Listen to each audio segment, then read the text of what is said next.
everyone, this is Solomon Koilraj. I'm a HR student in College of North Atlantic. Welcome to everyone for the HR section with this Solomon. And this is my first section. Today I have Rebecca Cook.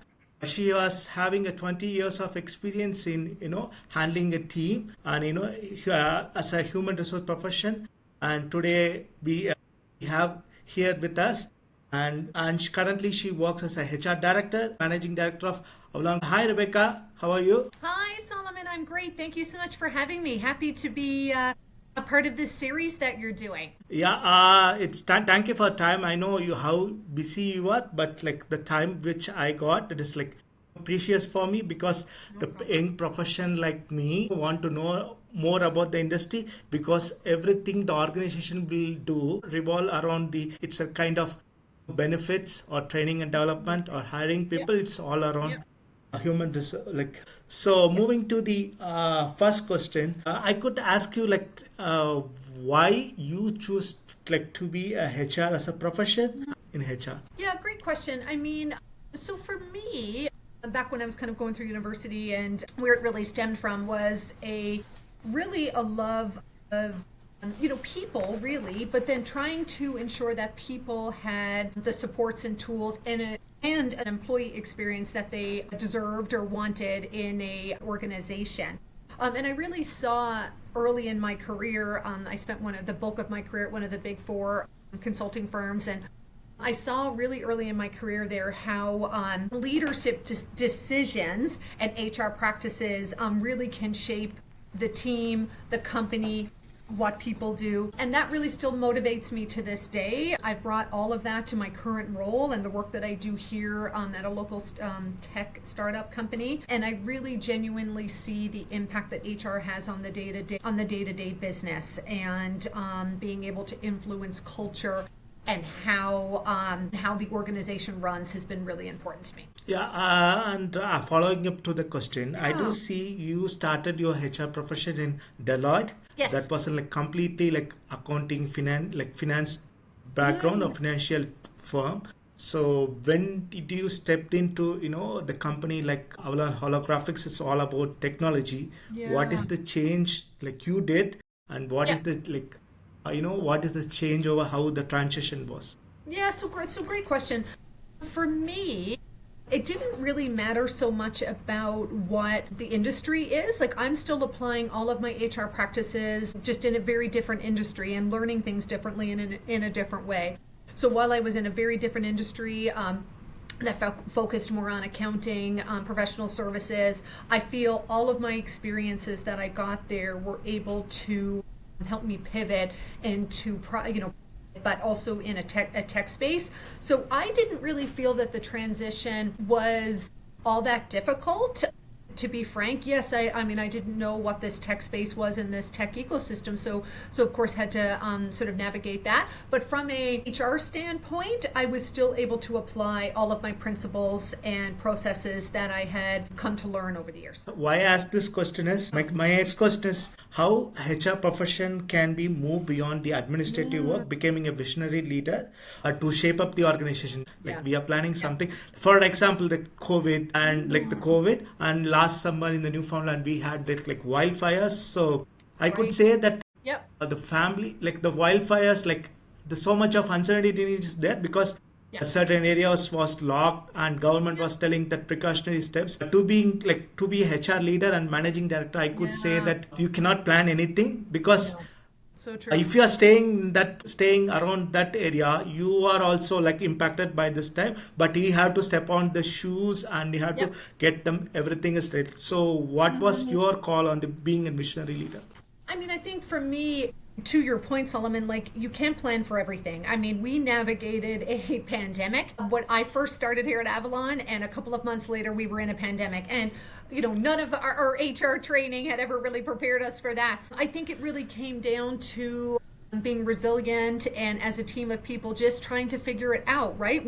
We drew on each other at the time, reaching out to all of my HR colleagues and, okay, what are you doing over there? How can we, so we really drew on each other's experience. And I think truly it comes down to understanding the individual business. So what do we need to do here at Avalon would have looked differently maybe than it would have looked in my past experience at Deloitte. So for me, in order to be that sort of visionary leader, you have to understand the business first, to be able to understand the challenges of that, to be able to kind of pull on your experience then to navigate it. So same with the fires last year, and okay, how do we navigate that? So it comes down to a bit of experience, but resilience as well. Yeah, so I could say that, because these are the times we have to, more connected with the employees, with the well-being.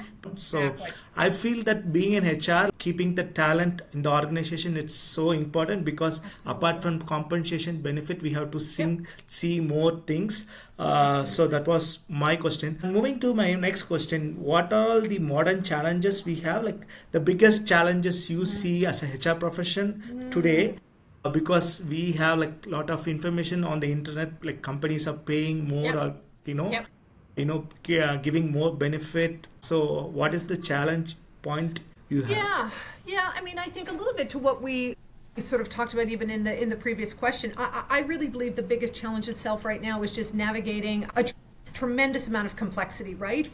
I think HR practitioners need to be equipped with balancing legal requirements, technology, including AI, and what does that look like, mental health, remote work, unforeseen things of pandemics. So I think it's trying to have a balance of navigating a lot of those challenges while also still remaining human. And I think there's such a level of, you might have a policy, but then really what is required to be done from a human point of view can sometimes be two different things. So to me, it's the complexity of the world that we're in and moving into 2026, and the complexities that are coming with that, and everything that HR practitioners really need to know. So I don't have one specific thing. I think it's really the combination of just the world that we're in. Like what could be the best solution for that kind of situation? Well, I think really, Solomon, for me, it comes down to you go into every situation with your best intentions, but the freedom to move and move around will always be there. I think we approach hiring, putting our best foot forward, spending a lot of time in the recruitment process so that we get the right people, but it's all a bit of a risk, right? And people do have the freedom to move, and that will always be the case, but I think having some processes and procedures in place, really from a recruitment standpoint as well, to ensure you're hiring some of your top talent, and that includes for us a technical interview along with an HR interview as well. So I think it really comes down to you plan as much for things that are going to happen, but a lot of it is just out of your control as well. Yeah. So moving upon to the next question, I want to talk about on the integration of system and cost functionality alignment. Because I have seen you, and I was talking to you near around.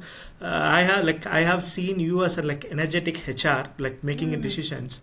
So when the decisions made in the conference room, I could say with all the board of directors, IT, payroll, everything. Being in HR, if you want to, train someone with the company, it's part of a training and development. And if you want to, develop a benefit for the employees, it's within the finance system. It's all spinning around the HR's perspective.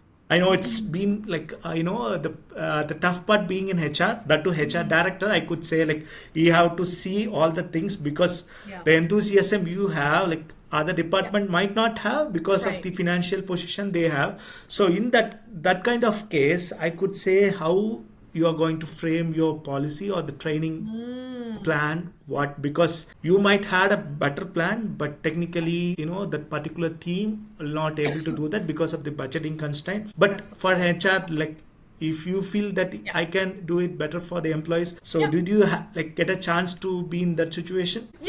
So I think for me it really comes down to it's understanding the business in general and what can happen from that situation, but really for me that alignment comes down to communication and collaboration across teams. So I think it's pivotal that HR understands all of the functions of the business and how it fits together, because to your point, there will be company-wide HR policies that do affect everybody, but for me it comes down to the understanding of the why and being able to communicate it to the teams on why it's happening. But I think the fundamentals are understanding the business and why we're doing things. Without that, it can't work. I think that's critical to being able to make informed decisions, because of course not every decision you're going to make is going to be met with open arms, but I think it's how the communication and being transparent around why is absolutely critical. So you could tell that I could feel that what you are telling is before proper pitching an idea, you can tell that what idea is exactly, like if you have points on that idea, you can 3 is going to work out and like 7 may need more time. Yeah, I got that. Because for an organization, I could say for you HR director and managing director, because the organization runs for the business, like with the for the longer run we have to make a profit. At the same time we have to take care of your employees. So I think that this question is more fit for you, because you play the dual role here and there. It's it's a balance, right? I think we even as a team and think about this every day and the decisions that we're making, and me especially wearing kind of multiple hats in the organization, always putting sort of the people first. But at the end of the day, yes, it's a business, and we have to figure out how the business moves forward while having a people-focused approach. Yeah, so that is the reason when I saw your bio, I think she's playing a dual role, because she has to sit in a she has to frame a policy. By then, when it's come to her table, she has to review it and she has to sign and she has to approve it. So I think it is very critical for her. Very critical for her. Great question. So that is the reason I was asking this question. So moving up to the next question, I could say for the student perspective, what is the best advice you could tell to the students like me? Like I'm a student, have students. So what they can do in terms of building their confidence when they are coming out to the workplace, to the workforce, because whatever we do in the academic is still good, but I could say, as we discussed earlier, that things change daily basis. So it's not going to be this same day or smoothie day. So what is the best advice you will give to the the younger generation out? Absolutely. So for me, Solomon, it comes down to being proactive. So I would like to give you full credit for this session that you're doing and putting it together. I think showing initiative is exactly what it's so important, right? Like you said, as an international student, also I think it's really important to spend some time understanding what that workplace culture might look like. It might be vastly different than what you've been used to from a previous life. So I think coming in or volunteering or whatever the case may be, I think spending time to understand what that might look like could take a fair bit of time. But I think asking questions is critical, observing where you can. All of those things I think is what makes you grow into this role to be an amazing HR practitioner. But that proactive approach and seeking feedback, so asking your peers, whoever you're setting these sessions up for feedback, I think is also something I would recommend, not just to an international student, to any student starting out. Yeah, I could say for me, from my perspective, I could say people are there to help unless you go and ask. Either they will tell yes, or they will tell no, or probably they will tell maybe I can help you. Exactly. Yeah. So Solomon, my motto has always been asking. The worst case someone's going to do is say no, and that's not even the worst case. So key change, which stays for the HR for a long time, and what is the key thing got changed drastically. One thing was staying now, and one thing was changed.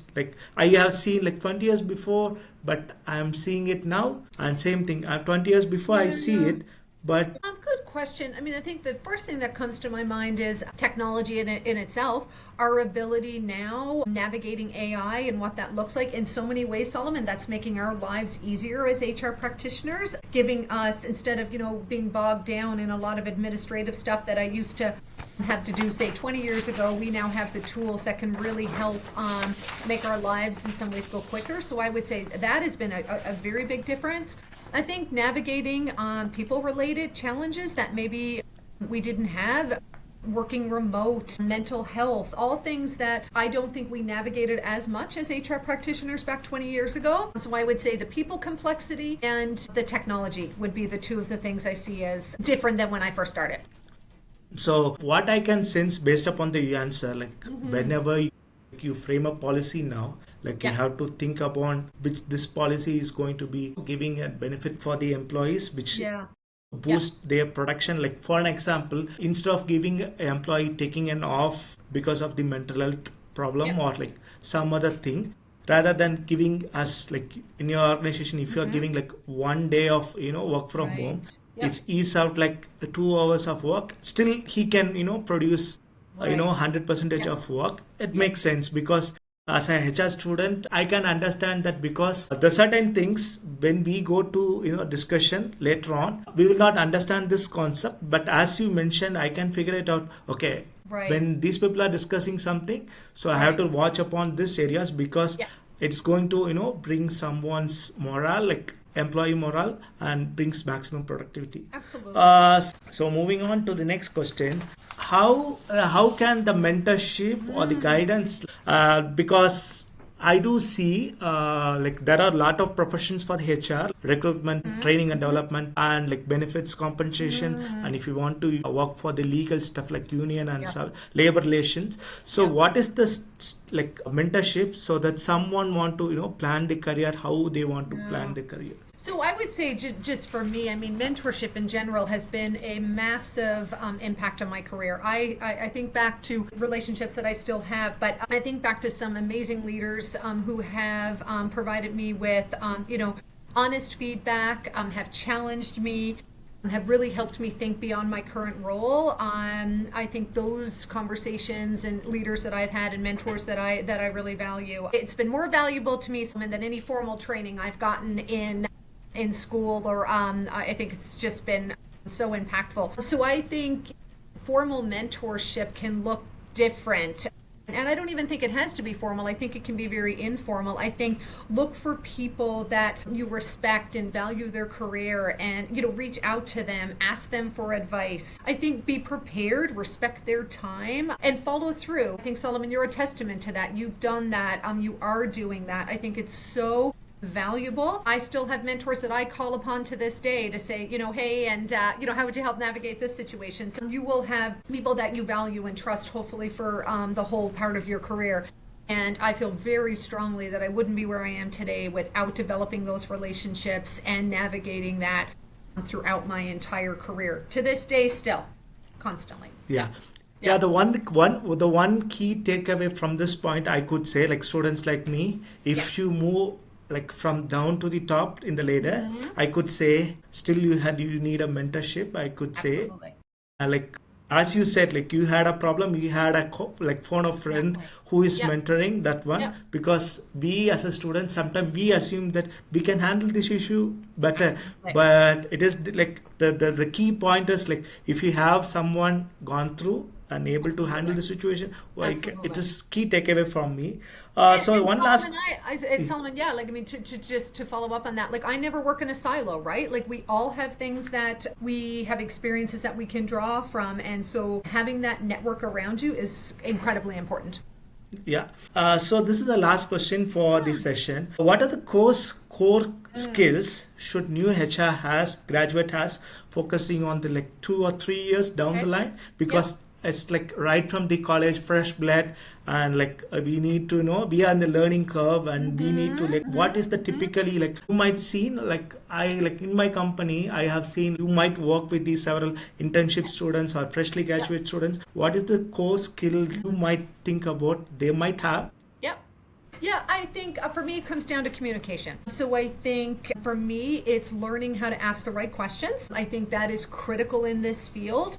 It's also handling difficult conversations, is handling sensitive information as well. I think that is really honing in on your communication skills around listening, knowing when to listen and when to ask the right questions. Also for me, Solomon, it's judgment and discretion. So trust is everything in the HR world, and how you handle information and navigate situations really matters. And building confidence, right? Like I think now we're in a world field where you need to learn HR systems, AI tools, building out your employment law, legislation. You don't have to know everything, but at least being able to understand it, especially depending on which industry you may be going into. And really, I think the final things that I would lead on, if anybody were to ask me, is like I had talked about in the beginning, develop resilience and curiosity. HR is constantly changing. It's a new challenge every day, and you need to be able to adapt in order to do well.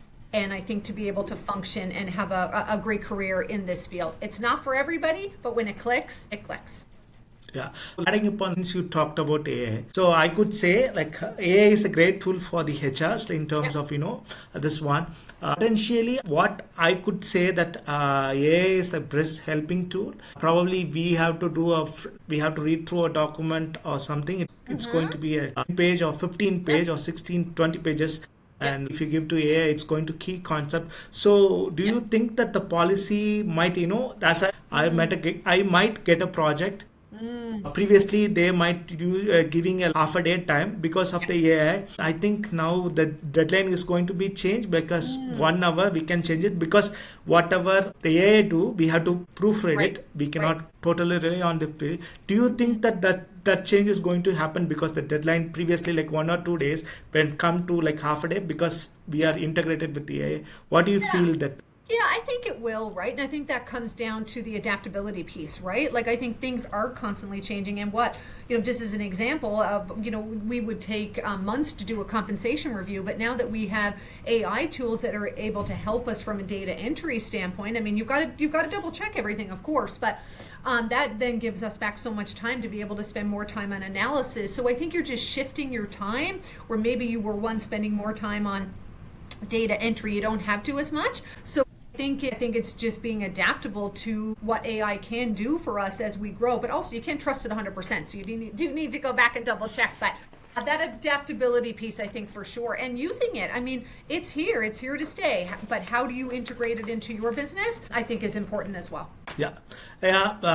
This is my last question, and thanks for your time. Like I could say, the half an hour, it is like rather of me seeing as an investment, like students me, because you have these like 2 years of wisdom, which I can bring it back for the students' betterment, and your like insights are valuable to us. We learned a lot about how to look on the policy and everything because we are liable for so many things. And thanks for for your time. Welcome. Because I know how you are busy because it's going to be creating people's career, I could say, which which help for the future. Thanks for your time, and thanks for the listeners who are watching and listening us. And this is my first episode. I am glad that I made myself well, and thanks for your time. Thanks everyone. Thanks Rebecca. Thanks, Solomon. Always happy to help and happy to be here. And thank you so much. I'm really I want people to join HR, and any questions people can reach out to me directly. Always happy to help. Thank you so much. Thank you, Rebecca. Oh, thank you. Thanks, Solomon.